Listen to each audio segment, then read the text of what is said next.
Hello, everybody, and thank you for tuning in today to the Ron Paul Liberty Report.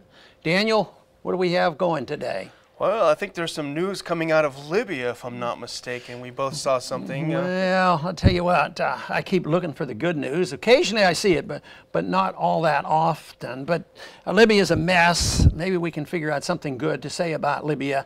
Maybe just discovering the truth is what might be beneficial. But you know, Libya right now is a reflection of a bad policy. Yes. And this has been going on. It isn't this administration. It's been going on with both administrations for a long, long time. You know, I've talked about in the past about the 25-year war and believe the building up of the American empire really started back in 1990. Mm-hmm. And there's been a lot of involvement. So where have we been involved? Most recently, the mess is that we've contributed to, and it's still ongoing, is in Ukraine. Yes. But early in the 1990s, in the early part of this century, it was, Iraq, and then Afghanistan, and it's a mess.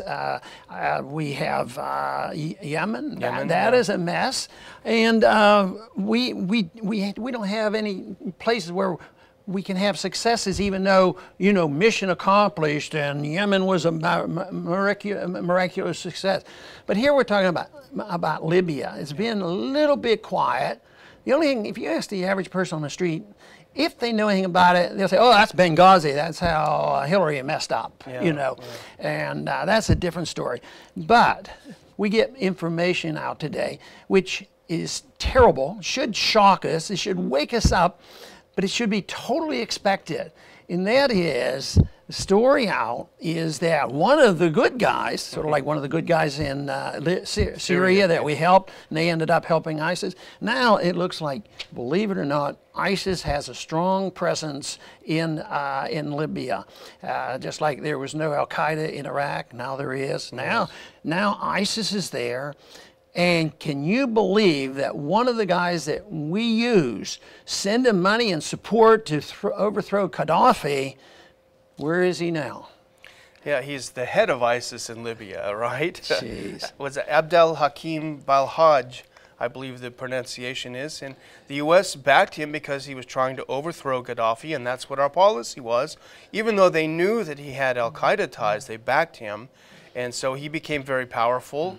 He's established ISIS, and now he's the head of ISIS. And you know what's going to be really embarrassing is I saw earlier today a picture of him standing next to John McCain in a very friendly pose. So, oh my goodness, poor McCain. Well, I don't think our great friend John McCain will be quiet before this. He will not be embarrassed. It will make his point, and his point will be, I was right. He was a good guy. We didn't give him enough money to really win and take over the whole country. The country is split, just like Ukraine is split. There's a civil war going on, East and West, and they're fighting over oil.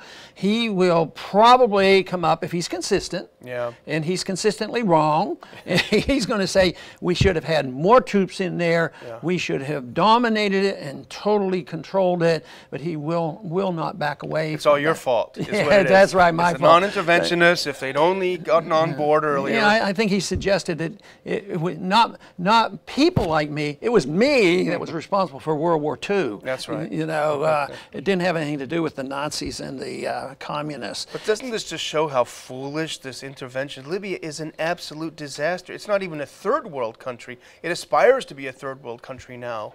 And yet we were assured that this would bring in democracy and freedom. Well, the argument, let's give them the benefit of the doubt. They really want to have democracy and liberty and a change foreign policy, which never works. Yeah. But the results of all this, these past 25 years, the result is that it doesn't work. Yeah. It doesn't work, and that who would argue now that the world would be better off and Iraq would be better off at this very moment with Saddam Hussein?